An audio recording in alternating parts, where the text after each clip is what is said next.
حضرت موسیٰ علیہ السلام آج سے کئی ہزار سال پہلے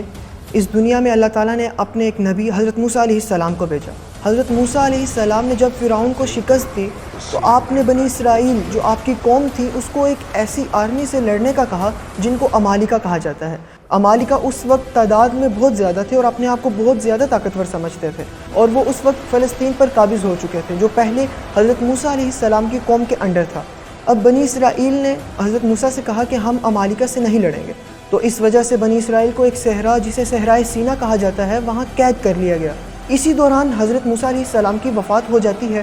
اور حضرت یوشع کی لیڈرشپ میں بنی اسرائیل فلسطین کا ایک بڑا علاقہ فتح کرتی ہے۔ فلسطین کو فتح کرنے کے بعد پھر 300 سال تک بنی اسرائیل اسی طرح زندگی گزارتی رہتی ہے، اور اس دوران حضرت یوشع علیہ السلام نے بنی اسرائیل پر مختلف ججز کو مقرر کیا جو بنی اسرائیل کے معاملات کو دیکھا کرتے تھے، لیکن اس وقت نہ تو بنی اسرائیل کا کوئی بادشاہ تھا نہ ہی کوئی حکمران، تو اس وجہ سے اس دور کو قاضیوں کا دور کہا جاتا۔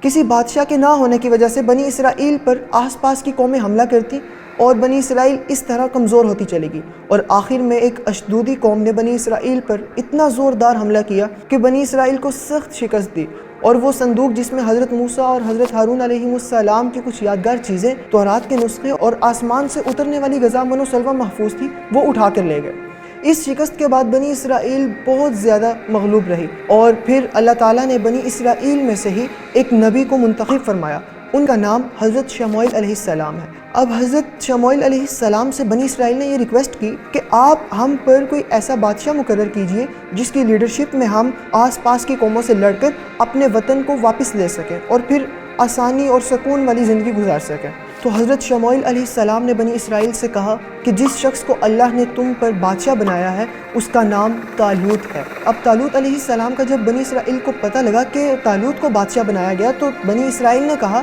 کہ یہ کیسے ہو سکتا ہے کہ طالوت ہم پر بادشاہت کرے، حالانکہ ہم اس سے زیادہ امیر ہیں اور ہمارے پاس مالی وسعت بھی بہت زیادہ ہے، تو طالوت ہم پر بادشاہت کیسے کر سکتا ہے، بلکہ ہم بادشاہت کو زیادہ ڈیزرو کرتے ہیں۔ تو اس طرح انہوں نے طالوت کو بادشاہ ماننے سے انکار کر دیا۔ حضرت شموئیل علیہ السلام یہ سن کر بہت زیادہ پریشان ہوئے، لیکن انہوں نے بنی اسرائیل کو سمجھایا کہ طالوت کو اللہ تعالیٰ نے تم پر بادشاہ بنایا ہے، اور طالوت کے پاس ایسی 2 کوالٹیز ہیں جو تم میں سے کسی کے پاس نہیں۔ تو پیارے بچوں، طالوت کے پاس جو 2 کوالٹیز تھیں ان میں سے پہلی کوالٹی جو طالوت کے پاس تھی وہ علم تھا۔ اللہ تعالیٰ نے طالوت علیہ السلام کو علم دیا، اور دوسری کوالٹی جو اللہ تعالیٰ نے طالوت کو دی وہ یہ کہ طالوت کی باڈی بہت زیادہ مضبوط تھی اور آپ بہت زیادہ خوبصورت تھے اور آپ کی پرسنالٹی بہت زیادہ اٹریکٹیو تھی۔ تو اب ان 2 کوالٹیز کے بتانے کے باوجود بنی اسرائیل نے کہا کہ اگر واقعی اللہ تعالیٰ نے طالوت کو ہم پر بادشاہ بنایا ہے تو آپ ہمیں کوئی نشانی بتلائیے۔ تو حضرت شموئیل علیہ السلام نے فرمایا کہ وہ صندوق جو تمہیں بہت زیادہ پسند ہے اور جو تمہارے لیے سکون اور اطمینان کا باعث ہے وہ طالوت کے ہوتے ہوئے اللہ کے فرشتے تم پر واپس لے آئیں گے۔ تو جب حضرت شموئیل علیہ السلام کی یہ بات سنی بنی اسرائیل نے تو وہ انتظار کرنے لگے، اور پھر اسی طرح ہوا کہ طالوت کے ہوتے ہوئے اللہ کے فرشتے وہ صندوق بنی اسرائیل کے پاس لے آئے۔ اب بنی اسرائیل طالوت کی لیڈرشپ میں ایک ایسی قوم اور ایک ایسے لشکر سے جہاد کرنے کے لیے نکلتے ہیں جو قوم کئی سالوں سے بنی اسرائیل پر ظلم کرتی چلی آ رہی تھی، اور اس قوم کا لیڈر جالوت تھا۔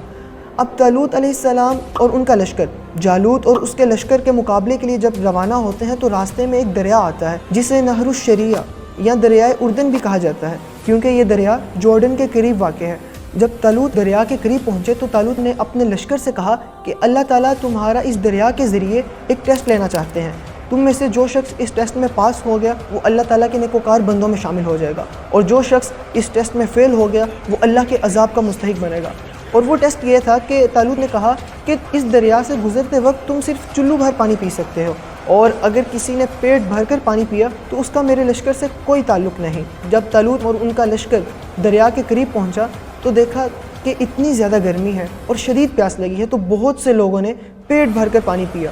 لیکن 313 وہ لوگ تھے جنہوں نے طالوت علیہ السلام کی بات مانی۔ اب جب دریا پار کرنے کے بعد طالوت اور ان کا لشکر جالوت اور اس کے لشکر کے مقابلے میں آیا تو وہ لوگ جنہوں نے پیٹ بھر کر پانی پیا انہوں نے کہا کہ ہم جالوت اور اس کے لشکر کا مقابلہ نہیں کر سکتے، کیونکہ یہ تو بہت بڑے بڑے قد والے اور بہت زیادہ ہیں، ہم ان کا مقابلہ کیسے کریں گے؟ لیکن وہ لوگ جن کا ایمان اور توکل صرف اللہ پر تھا اور ان کا یہ یقین تھا کہ ہم آخرت میں اللہ سے ملنے والے ہیں، انہوں نے کہا کہ کتنے ہی کم تعداد والے لشکر ایسے ہیں کہ وہ اللہ کے حکم سے بہت زیادہ تعداد والی جماعتوں اور آرمیز پر غالب آ جاتے ہیں۔ تو یہ کہتے ہوئے وہ میدان عمل میں کود پڑے۔ جب وہ جالوت اور اس کے لشکر کے سامنے آئے تو انہوں نے 3 چیزیں اللہ تعالیٰ سے اور مانگی۔ پہلی چیز انہوں نے کہا کہ اے اللہ ہم پر صبر و استقلال کو انڈیل دے، اور دوسری چیز کہ اے اللہ ہمیں ثابت قدم رکھنا، اور تیسری چیز جو انہوں نے مانگی وہ یہ کہ اے اللہ ہماری کافروں پر مدد فرمانا۔ اب اللہ کے حکم سے جب طالوت اور ان کے لشکر نے جالوت اور اس کے لشکر کا مقابلہ کیا تو اللہ تعالیٰ نے طالوت اور ان کے لشکر کو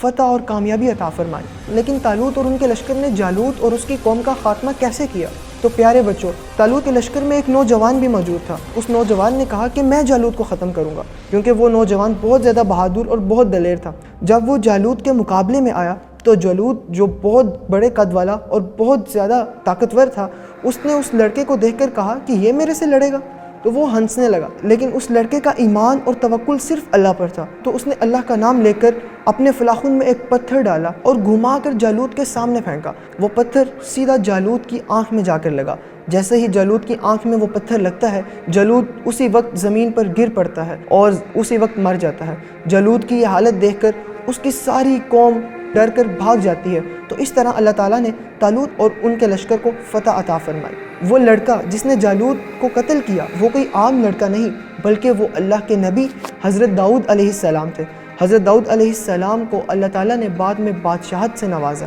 تو پیارے بچوں، جیسا کہ ہم نے دیکھا کہ ایک طرف برا لشکر تھا اور ایک طرف اچھا لشکر، اور اللہ تعالیٰ نے برے لشکر کا اچھے لشکر کے ذریعے خاتمہ فرما دیا۔ اس طرح جب بھی ہم اپنے ارد گرد کوئی برائی دیکھیں تو ہمیں اس کو اپنے ہاتھ سے روکنے کی کوشش کرنی ہے۔ اگر ہم اپنے ہاتھ سے نہیں روک سکتے تو ہمیں زبان سے روکنا ہے، اور اگر ہم زبان سے بھی نہیں روک سکتے تو ہمیں اس برائی سے نفرت کرنی ہے اور اس برائی کو دل میں برا جاننا ہے۔ آج اسرائیل جالوت کی طرح پوری دنیا میں فساد پھیلا رہا ہے، ہمارے فلسطینی بھائیوں کو مار رہا ہے، ان کو ان کے ہی گھر سے نکالنے کی کوشش کر رہا ہے۔ اللہ تعالیٰ سے دعا ہے کہ اللہ تعالیٰ اسرائیل کو نیست و نابود فرمائے، اور اللہ تعالیٰ اسرائیل کو غارت کرے، اور ہم سب مسلمانوں کو متحد کر کر اس پوری دنیا میں غلبہ عطا فرمائے، اور ہم اس پوری دنیا میں خلافت قائم کر سکیں۔